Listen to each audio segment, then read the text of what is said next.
All right, so we are going to be talking about something called the normal curve. And what the normal curve does is it takes any of these pieces of data, right? I have a right skew graph, a no skew graph, and a left skew graph. And what it does is it normalizes it, or it makes the graph like a symmetric graph.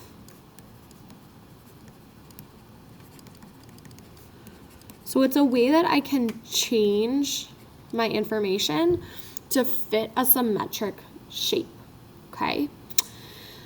And I know that sounds a little weird, but we're going to use our standard deviations to help us to take a graph that looks inconsistent and help us to make a little more sense out of it. So the normal curve looks like this. Sometimes it's called a bell curve because it kind of is shaped like a bell, if you think of like the Liberty Bell or a big bell that's in a big building. And what it shows us is it shows us that between certain points based on the mean, there are these percentiles that the data is contained within. And so what we see is that this is our mean here. X with the bar above it is our mean. And as I add a standard deviation to it, I get to this new point. And 34% of my data lives within that category. Okay? Then I add another standard deviation, or I'm adding 2 standard deviations to the mean.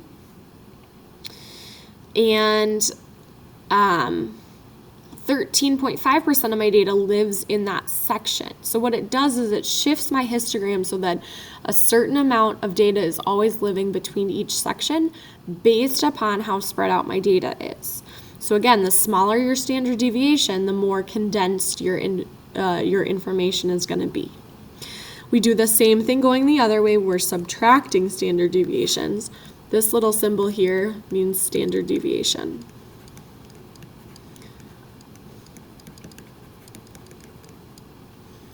And so we add standard deviations and we subtract standard deviations to divide out my data consistently. You do not need to memorize this curve, but all graphs that you create will use this curve. Okay? So we're going to create a standard deviation bell curve for Trisha's scores. Trisha's mean was 70, and Trisha's standard deviation was 15.8. That's what we found in our last video. So what we're going to do is we're going to draw a bell curve.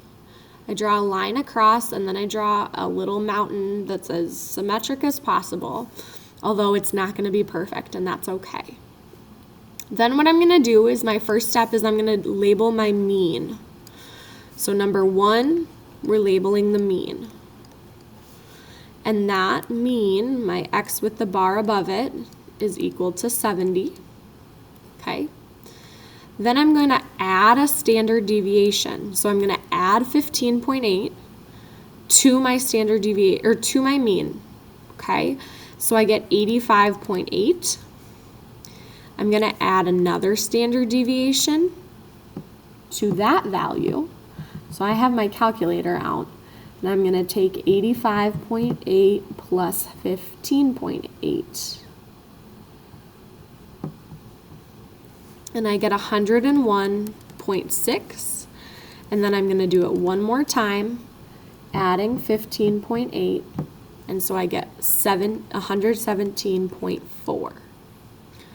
What I know because of my picture above, and because I'm standardizing it, is that 34% of my data lives in this category. 13.5% of my data lives in that category. 2.5% lives in here, and 0.15% lives on that tail end. Okay? I'm going to do the same thing going the other way. This time I'm subtracting standard deviation. So I take 70 and I subtract a standard deviation, and I get 54.2. I'm going to subtract another standard deviation, so subtracting 15.8, I get 38.4. And I'm going to subtract one more standard deviation, and I get 22.6. My markings are going to be the same, 34% inside, 13.5%, 2.5%, and in that tail end, 0.15%. Okay.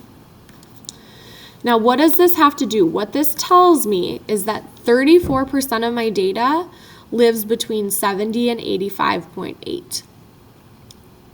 13% of my data lives between 85 and 101. Okay?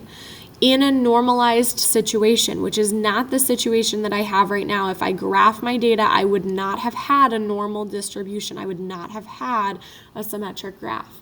But if I make it symmetric, this is what it should, in theory, be. Okay? Based off of this, it says what percent of Trisha's test scores did she score at least? We're going to change this to say 85.8. So what percent did she earn at least 85.8? So that's going to take 85.8 and everything above it. And all I have to do is I have to add up my percents. So I have 13.5 plus 2.5 plus 0.15. And I get, well, 13.5 plus 2.5 is going to be 16 plus 0.15 is 16.15%. So all I did was I looked for that number on the bottom of my normal curve, and then I add up the percents that go with it.